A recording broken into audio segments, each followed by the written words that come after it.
کوئی تو ہے جو نظام ہستی چلا رہا ہے وہی خدا ہے۔ اعوذ باللہ من الشیطان الرجیم، بسم اللہ الرحمن الرحیم۔ السلام علیکم ناظرین، امید ہے آپ خیریت سے ہوں گے۔ آج 19 رمضان المبارک، ہفتے کا دن، اور 30 مارچ، الحمدللہ ثم الحمدللہ۔ آج ہمارے پورے پاکستان میں تقریباً پہاڑی علاقوں میں، درمیانی علاقوں میں، اور باقی جو پوٹھوار کا علاقہ ہے، اس کے علاوہ بھی باقی بہت سارے شہروں سے بارش کی، اور ہمارے بالائی علاقوں میں برف باری کی بھی اطلاعات ہیں۔ الحمدللہ ثم الحمدللہ۔ آتی ہوئی گرمی، جاتی ہوئی سردی سٹے کر گئی ہے، اور آتی ہوئی گرمی جو ہے وہ تھوڑی سی تاخیر اس میں بھی ہو گئی ہے، اور خاص طور پہ جہاں جہاں کوئی پانی کی کمی تھی، الحمدللہ ثم الحمدللہ، اللہ رب العزت نے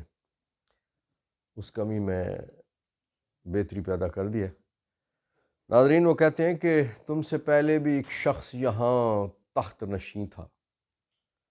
تم سے پہلے بھی ایک شخص یہاں تخت نشین تھا، اس کو بھی خدا ہونے کا اتنا ہی یقین تھا۔ پاکستان میں اس وقت جو صورتحال طاری ہے، جاری ہے،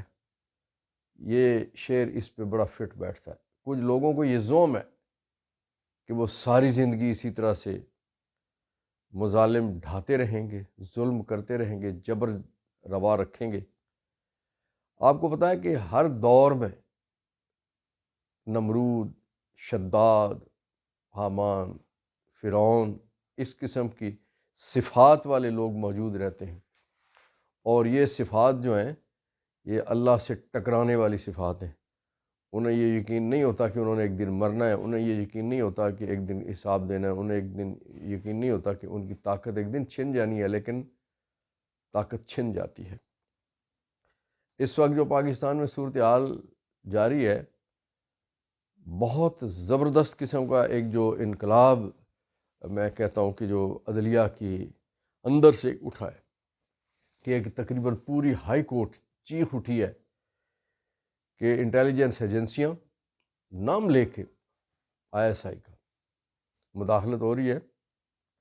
اور ایگزیکٹو انتظامیہ وہ اس قدر مداخلت کار ہے، اس قدر مداخلت کرتی ہے، اس قدر سہولت کاری کرتی ہے کہ ہائی کورٹ کے ججز صاحبان، جو ایک آئینی عدالت ہے، جن کے پاس بہت زیادہ اختیارات ہوتے ہیں، جن کے پاس سزائے موت کنفرم کرنے کا اختیار ہوتا ہے، وہ ہائی کورٹ کے ججز اس وقت محتاج ہو گئے، مجبور ہو گئے، وہ بے بس ہو گئے، بے کس ہو گئے ان بدماشیوں کے آگے، ان زیادتیوں کے آگے، اور جس طرح سے انہوں نے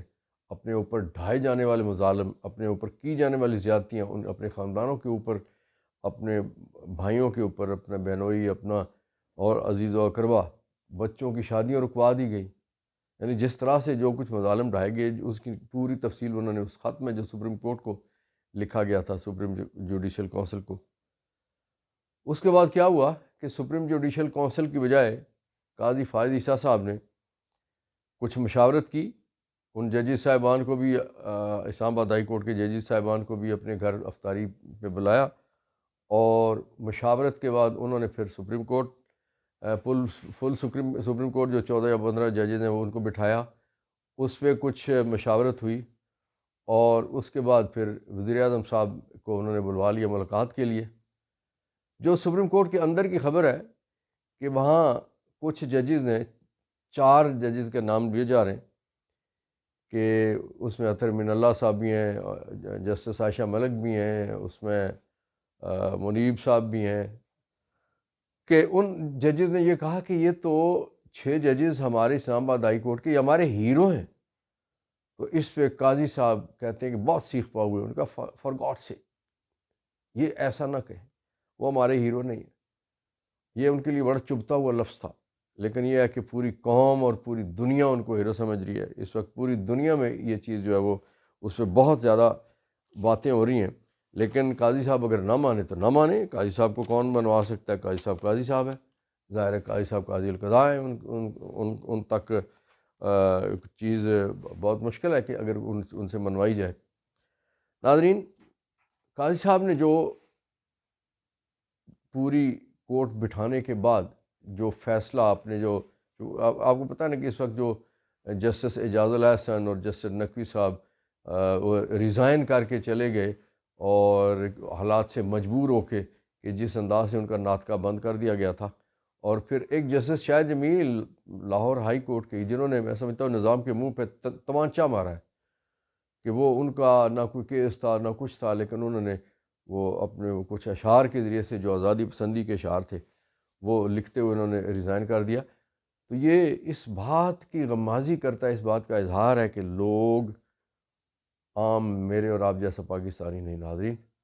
جج خود منصفی مانگ رہا ہے، جج خود اپنے لیے تحفظ مانگ رہا ہے، وہ جو قوم کو تحفظ دیتا ہے، وہ جو انڈیویجولز کو تحفظ دیتا ہے، وہ جو اداروں کو تحفظ دیتا ہے، وہ جج اس وقت خود عدم تحفظ کا شکار ہے، خود تحفظ مانگ رہا ہے۔ لیکن اس جج کے سب سے بڑے جج نے، سب سے بڑا جو ادارہ ہے اس کے چیف نے ان کو مایوس کیا ہے۔ چیف صاحب نے کیا کیا کہ چیف صاحب نے تاثر یہ دیا کہ یہ متفقہ فیصلہ تھا ججز کا، سپریم کورٹ کے ججز کا، کہ وزیر اعظم سے ملا جائے۔ اگرچہ یہ خبریں باہر آ رہی ہیں اور سوشل میڈیا پہ بڑے بڑے صحافی اور اینکر اور ایسے لوگ وہ بڑے سخت لفظوں سے وہ کہتے ہیں کہ قاضی صاحب نے غلط بیانی کیا اور انہوں نے جھوٹ بولا ہے، وہ ایک بار پھر پکڑے گئے ہیں، جس طرح سے اس سے پہلے ایک معاملے میں کہ جس میں کچھ صحافیوں نے جیلیں بھی کاٹ لی ہیں، انہوں نے یہی کہا تھا کہ قاضی صاحب غلط بیانی کرتے ہیں، قاضی صاحب اگر اپنا سیل فون دے دیں فورنزک کے لیے تو پتہ چل جائے گا کن کن لوگوں سے رابطہ تھا۔ تو اسی طرح سے وہ لوگ یہ کہہ رہے ہیں، صحافی یہ کہہ رہے ہیں، باخبر لوگ یہ کہہ رہے ہیں، جن کے پاس ذرائع ہوتے ہیں وہ یہ کہہ رہے ہیں کہ قاضی صاحب نے جو کچھ کہا کہ ہمارا متفقہ مشترکہ فیصلہ تھا، ایسا نہیں تھا۔ یہ انہوں نے اکثریت تو لے لی اپنے، خاص طور پہ جو جونیئر ججز بیٹھے ہیں، ظاہر ہے ان بیچاروں نے وقت گزارنا ہوتا ہے اور وہ اپنے چیف کو خوش کر کے تو ہاں میں ہاں ملا دیتے ہیں، تو انہوں نے اکثریت تو وہاں رائے میں لے لی، لیکن متفقہ اور مشترکہ یہ فیصلہ پوری سپریم کورٹ کا نہیں تھا کہ وزیر اعظم سے ملا جائے۔ ویسے بنتا بھی نہیں ہے اس وقت وزیر اعظم سے ملنا۔ اس کی وجہ یہ ہے کہ شکایت کس کے خلاف ہے؟ شکایت پہلی بات تو یہ ہے کہ انٹیلیجنس ایجنسیوں کے خلاف ہے، دوسری بات یہ ہے کہ ایگزیکٹو کے خلاف ہے، اور جو ایگزیکٹو کا انچارج کون ہے وہ وزیر اعظم ہے۔ وزیر اعظم اس وقت کون ہے؟ جو فارم 47 کے تحت جو بٹھایا گیا وزیر اعظم، فارم 47 والی اسمبلی کے اوپر جو ایک وزیر اعظم بٹھایا گیا فارم 47 والا، جو ہارے ہوئے شکست خوردہ لوگ تھے، تو وہ اس کی تو شہباز شریف صاحب کی اپنی ذات کی اگر بات کریں تو آپ کو پتہ ہے نا کہ بے نظیر صاحبہ کو سزا دلوانے کے لیے یہی وہ شہباز شریف تھے جو اپنے پایان، اس وقت یہ وزیر اعلیٰ تھے اور ان کے پایان جو تھے نواز شریف وہ وزیر اعظم تھے، اور وہ جسٹس ملک قیوم صاحب کو ٹیلی فون اس وقت جو پکڑا گیا تھا کہ اس ٹیلی فون میں یہ کہتے تھے کہ ملک صاحب پایان یہ کہتے ہیں کہ اس کو بے نظیر کو اتنی سزا دینی ہے، وہ کہتے ہیں جناب جو حکم ہو، ان کا اتنی تھوڑی نہیں ہو بلکہ تھوڑی سی زیادہ سزا ہو۔ اور پھر آپ کو پتہ ہے کہ وہی پارٹی ہے کہ جو ریلوں والی، ٹیپوں والی اور پھر لوگوں کی آڈیو اور ویڈیو والی ہے، کہ جس میں جو جج ارشد ملک مرحوم کہ وہ اس سے جو کام کروایا گیا دوستی کی آڑ میں، ان کے ایک آدمی نے کام کروایا تھا، پھر جا کے نواز شریف صاحب کے فرزند ارجمند وہ مکہ شریف میں عمرے کی سعادت حاصل کرتے ہوئے اس جج کو جس سے انہوں نے کام کیا، وہاں بھی ملاقاتیں ہوتی ہیں، وہ ساری چیزیں جب سامنے آتی ہیں تو وہ بیچارہ ارشد ملک برداشت نہیں کر سکتا اور وہ ہارٹ اٹیک اس کو ہوتا ہے، اور جس طرح سے ارشد ملک گیا اسی طرح سے وہ مقصود چپڑاسی گیا، کئی اور لوگ ایف آئی اے کے افسران بھی اسی طرح سے، اور کچھ نیب کے لوگ بھی چلے گئے، اور یہ ہوا اور وہ ہوا، لیکن کوئی پوچھنے والا نہیں ہے۔ اس کی وجہ یہ ہے کہ ایک طرف بیٹھے ہوئے لوگوں کا خیال یہ ہے کہ ہم جو بیٹھے ہوئے ہیں ہم سدا بیٹھے رہیں گے، لیکن یہ نہیں پتہ کہ یہ کہنے نا پتھر تریل والی گل ہے کہ یہ پتے کے اوپر جو ایک شبنم کا قطرہ ہوتا ہے نا، وہ ایسے یا ذرا سی ہوا چلنے کی دیر ہوتی ہے اور نیچے ہوتا ہے، تو یہ اقتدار اختیار بھی اسی طرح سے ہوتا ہے۔ ناظرین، یہ کیسے ممکن ہے کہ جس پہ الزام ہو وہی اپنے اس مقدمے کا منصف بن جائے؟ قاضی صاحب نے فیصلہ یہ کیا ہے کہ الزام جس انتظامیہ پہ ہے اسی انتظامیہ کا سربراہ شہباز شریف ایک رکنی جج، اور وہ بھی ریٹائرڈ جج، وہ بڑا باعزت قسم کا بڑا ایماندار جج ڈھونڈا جائے گا، اور اس جج کے ذریعے سے ایک انکوائری کروائی جائے گی، اور پھر انکوائری ایکٹ کے تحت جو انکوائری کمیشن جو ہوگا ایک رکنی، وہ 6 حاضر سروس ہائی کورٹ کے جج صاحبان کے حوالے سے وہ انکوائری کرے گا۔ اب سوال یہ پیدا ہوتا ہے، پہلی بات تو یہ ہے کہ ہائی کورٹ کے 6 ججز نے سپریم جوڈیشل کونسل سے مانگا کیا تھا؟ انہوں نے اپنے لیے کہ ہم کام ان حالات میں، اس ماحول میں ہم کام کس طرح سے کریں، آپ ہمیں مشورہ دیں، ہمارے لیے راستہ نکالیں۔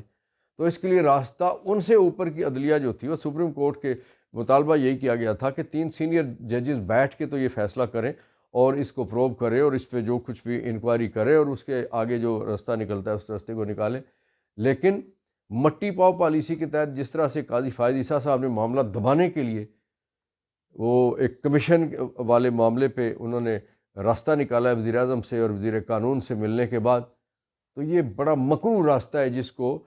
پی ٹی آئی نے بھی مسترد کر دیا، فضل الرحمان صاحب نے مسترد کر دیا، اور بہت ساری اور جماعتوں نے بھی مسترد کر دیا، پاکستان کی قوم نے مسترد کر دیا، وکلا تنظیموں نے سوائے ایک آدھ کسی وکلا تنظیم کے، باقی پبلک ایٹ لارج جو ہے وہ اس نے مسترد کر دیا۔ اس لیے یہ اس کمیشن کی کوئی ویلیو نہیں ہے۔ یہ کمیشن کب بننا ہے، ٹی او آرز اس کے کیا ہوں گے، وہ ظاہر ہے ٹی او آر جو ان کی اپنی مرضی سے ہوں گے وہی انہوں نے خود طے کرنے ہیں۔ تو یہ اس کو کسی نے نہیں ماننا، نہ یہ کمیشن کسی کام کا ہے۔ اس کمیشن کی رپورٹ پتہ نہیں کب آنی ہے یا نہیں آنی ہے، اس وقت تک کیا حالات ہوتے ہیں، کتنے حادثات بیچ میں اور کتنے ہو جانے، اور جو یہ ججی صاحبان بیچارے جو اس وقت بیٹھے ہوئے ان میں سے کون ریٹائر ہو جائے گا، کس کے ساتھ کیا واقعہ پیش آ جائے گا۔ اور پھر جو خطرناک بات ہے جو باخبر لوگ کہہ رہے ہیں، وہ یہ کہتے ہیں کہ اسی کمیشن میں یہ بہت بڑا ایک جو اپریہنشن والا نقطہ ہے وہ یہ ہے کہ کمیشن نے اگر یہ کہہ دیا کہ یہ ججز سارے یا ان میں سے کچھ جو مس کنڈکٹ کے زمرے میں آتے ہیں، تو پھر کیا ہوگا؟ کہ جو بیچارہ شکایت کنندہ ہے، جو اس وقت مدعی ہے، جو اس وقت ایگریوڈ ہے، جو اس وقت دکھی ہے، اسی کو آپ نے مجرم اور ملزم بنا دینا ہے، اسی کو آپ نے کٹہرے میں لے آنا ہے اور اس کو نوکری سے فارغ کر دینا ہے۔ اس سے پہلے آپ نے یہی کیا تھا شوکت عزیز صدیقی کے ساتھ، لیکن شوکت عزیز صدیقی کو پھر 8-9 سالوں کے بعد اس کو قاضی صاحب نے جو ایک راستہ دیا تھا، اس کو معاملہ جو انہوں نے سلجھایا اور اس کو نوکری اس کی بحال کی، اور نوکری بحال کرنے کے بعد اس کو پینشن دے دی کیونکہ ایج پوری ہو چکی تھی۔ تو کیا آپ ایک اسی طرح کے ایک معاملے کی طرف پھر جائیں گے اور پھر ان ججز کو بھی 10 سال کے بعد جا کے انصاف ملنا ہے؟ ایسا نہیں ہونا چاہیے، یہ بات کسی کو بھی قابل قبول نہیں ہے۔ ناظرین، اقوام متحدہ میں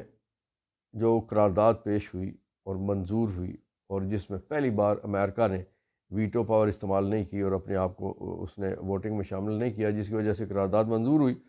اور اسرائیل کو پابند کرنے کی کوشش کی گئی کہ وہ غزہ پہ اور فلسطین پہ حملے بند کریں، لیکن اسرائیل نے اس قرارداد کو جوتے کی نوک پہ رکھا ہے، اور رفح میں بھی اور غزہ میں بھی پھر حملے شروع کر دیے، جس کی وجہ سے درجنوں ہمارے فلسطینی بھائی شہید ہو چکے ہیں، اور درجنوں نہیں بلکہ سینکڑوں کے حساب سے زخمی ہو چکے ہیں، بے پناہ مالی اور جانی نقصان کے ساتھ ساتھ باقی جو بیسک نیسیسٹیز ہیں وہاں پہ پانی کی کمی ہے، خوراک کی کمی ہے، تیل کی کمی ہے، اور جو امداد آگے پیچھے سے جاتی ہے اس کے ٹرک بھی سرحدوں پہ روک لیے جاتے ہیں اور ان کو بھی نہیں امداد کو نہیں جانے دیا جاتا ہے، جس کی وجہ سے بہت زیادہ مشکلات کا وہ لوگ شکار ہیں۔ ضرورت اس امر کی ہے کہ بڑے ممالک جن میں اسلامی ممالک بھی شامل ہیں وہ کوشش کریں کہ فلسطینیوں کو آزادی تو بعد کی بات ہے، کم از کم اس جو جہنم اس وقت آگ کا بنا ہوا ہے اور ایندھن کا بنا ہوا ہے، اور لڑائی اس انداز سے جاری ہے کہ پوری دنیا ایک طرف ہے اور بیچارے نہتے فلسطینی ایک جگہ کھڑے ہیں۔ اللہ تعالیٰ اس رمضان المبارک میں ان کے لیے آسانیاں پیدا کرے۔